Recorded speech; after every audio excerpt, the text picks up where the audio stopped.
Assalamualaikum warahmatullahi wabarakatuh. Rumah Rasulullah dikepung.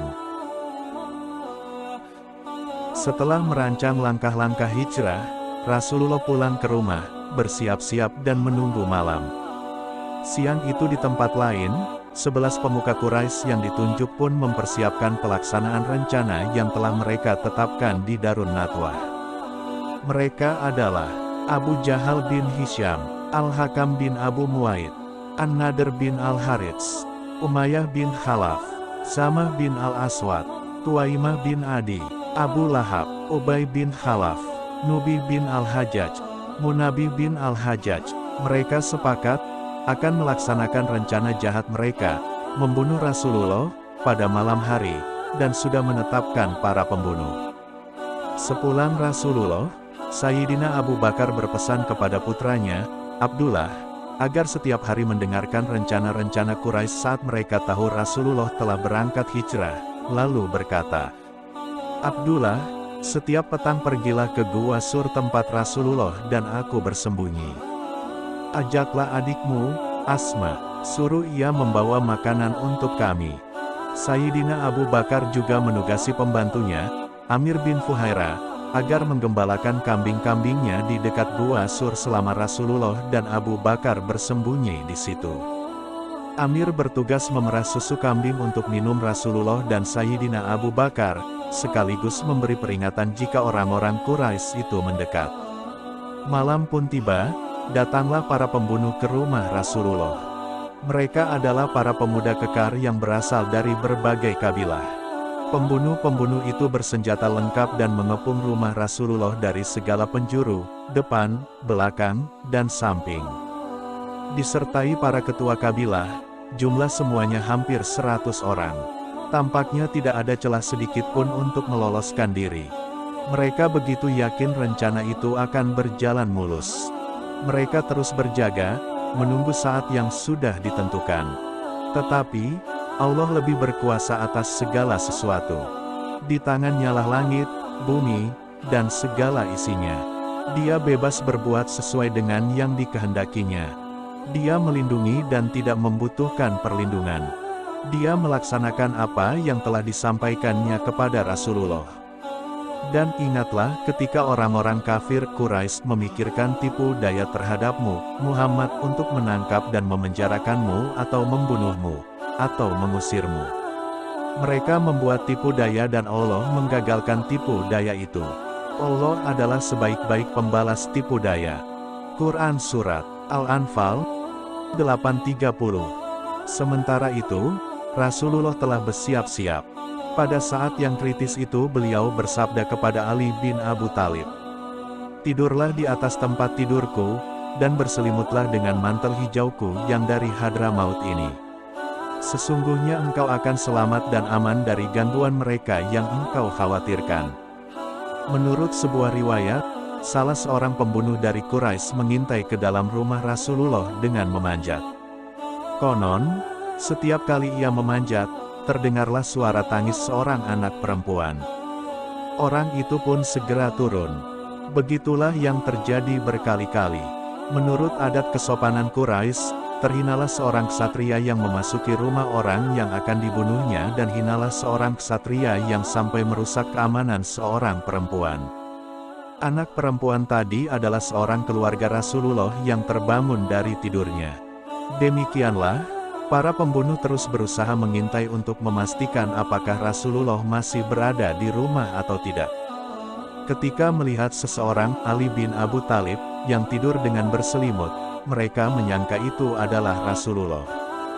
Dengan demikian, tenanglah mereka. Rasulullah meninggalkan rumah. Ketika saatnya tiba, Rasulullah keluar rumah dengan sangat perlahan.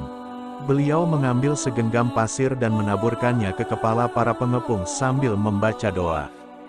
Dengan pertolongan Allah, para pengepung itu tidak dapat melihat Rasulullah keluar rumah.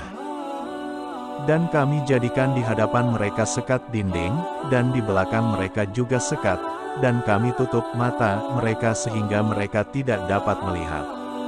Quran Surat Yasin, ayat 9. Bahkan, semuanya jadi mengantuk dan tertidur. Lalu Rasulullah pun pergi ke rumah Sayyidina Abu Bakar. Di tengah malam, mereka berdua keluar menuju Gua Saur. Pagi hampir tiba, para pembunuh masih mengepung rumah Rasulullah. Tiba-tiba muncul seorang laki-laki tua yang tidak seorang pun pernah melihatnya. Orang tua itu berseru nyaring untuk membangunkan para pengepung. "Hai, kamu semua di sini sedang menunggu apa? Mengapa kalian tertidur demikian pulas? Kami sedang menunggu Muhammad, bukankah ia masih tidur di dalam?" Orang itu menggeleng-geleng. "Kasihan, kasihan, kasihan sekali kalian ini. Muhammad sudah pergi dari tadi setelah menaburkan pasir di kepala kalian." Para pemuda gagah itu bangkit, sambil membersihkan pasir di kepala, mereka berseru menggerutu. "Aduh, kenapa ada pasir di kepala kita? Sungguh keterlaluan, keterlaluan." Lalu, salah seorang dari mereka dengan gemas menggedor-gedor pintu rumah Rasulullah, sambil berteriak, "Muhammad, Muhammad, Muhammad." Mereka kemudian menyerbu masuk dengan pedang terhunus. Hanya dalam waktu beberapa detik, mereka mengelilingi tempat tidur Rasulullah. Dengan kasar, selimut ditarik dan pedang-pedang terangkat siap untuk dihujamkan. Namun, Ali bin Abu Thalib yang tidur di tempat Rasulullah itu segera melompat bangun dan siap menghadapi maut. Wajah para pemuda itu membeku pucat saat melihat bukan Rasulullah yang berbaring. "Mana Muhammad?" hardik mereka kasar. "Aku tidak tahu," jawab Sayyidina Ali bin Abu Thalib. Para pemuda itu kemudian menggiring Ali bin Abu Thalib ke dekat Ka'bah. Di sana mereka memukul, menendang, dan menamparkan wajah beliau. Namun, Sayyidina Ali lebih baik mati daripada mengatakan di mana Rasulullah berada. Dengan putus asa, mereka pun melepaskan Sayyidina Ali bin Abu Thalib yang telah bertahan demikian berani. Di dalam Gua Sur, saat itu Rasulullah dan Sayyidina Abu Bakar tiba di Gua Sur. Selama berjalan, Sayyidina Abu Bakar sebentar-sebentar melangkah di muka Rasulullah, lalu di samping, kemudian pindah ke belakang. Demikian berulang-ulang. "Sayyidina Abu Bakar, saya tidak mengerti perbuatanmu ini," ucap Rasulullah. "Ya Rasulullah, saya takut kita diikuti pengintai. Untuk mengelabui mereka, saya berpindah-pindah berjalan di dekat Anda." Saat itu Rasulullah berjalan dengan kaki telanjang. Padahal beliau tidak biasa berjalan tanpa alas kaki. Akibatnya, kaki Rasulullah dipenuhi luka. Tiba di Gua Sur, Sayyidina Abu Bakar meminta Rasulullah menunggu sebentar di luar. Sayyidina Abu Bakar tahu Gua Sur banyak dihuni binatang-binatang liar, buas, dan berbisa seperti ular dan kalajengking. Tidak seorang manusia pun berani masuk ke dalamnya. Sayyidina Abu Bakar pun masuk dan membersihkan gua tanpa menghiraukan bahaya yang mengancam. Ia merobek pakaiannya secarik demi secarik untuk menutup semua lubang yang terlihat. Setelah itu, dengan pakaian terkoyak-koyak, ia menyingkirkan batu-batu. Setelah selesai, Rasulullah pun masuk. Demikian lelahnya beliau hingga tertidur dengan meletakkan kepala di pangkuan Sayyidina Abu Bakar. Mendadak seekor ular yang bersembunyi di balik bebatuan itu menggigit kakinya dengan keras. Sakit sekali, bekas gigitan itu seperti hendak meledakkan kepalanya. Namun, Sayyidina Abu Bakar menahan rasa sakit itu. Saat itu, rasa sakit bekas gigitan ular semakin terasa menyengat sampai-sampai air mata Sayyidina Abu Bakar menetes-netes. Setitik air mata itu menetes di muka Rasulullah. Beliau bangun dengan terkejut. "Mengapa engkau menangis wahai Abu Bakar?" "Saya digigit ular, ya Rasulullah." "Oh, mengapa tidak engkau katakan dari tadi?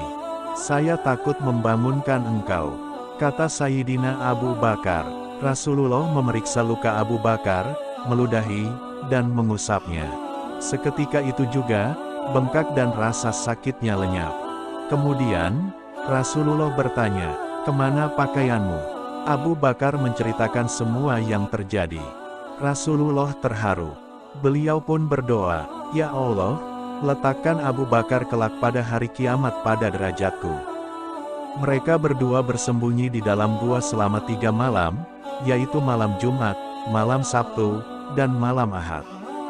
Jika malam hari, Abdullah bin Abu Bakar datang menemani mereka berdua dan mengabarkan apa yang ingin diketahui Rasulullah dan Abu Bakar tentang orang-orang Quraisy yang dia telah mengupingnya.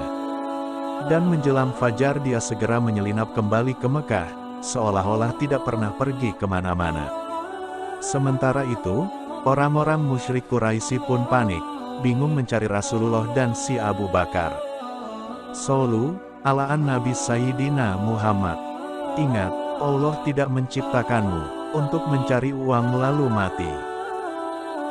Raih amal solih dengan menyebarkan kiriman ini, semoga bermanfaat. Barakallahu fikum, dari hamba Allah yang ingin belajar baik. Assalamualaikum warahmatullahi wabarakatuh.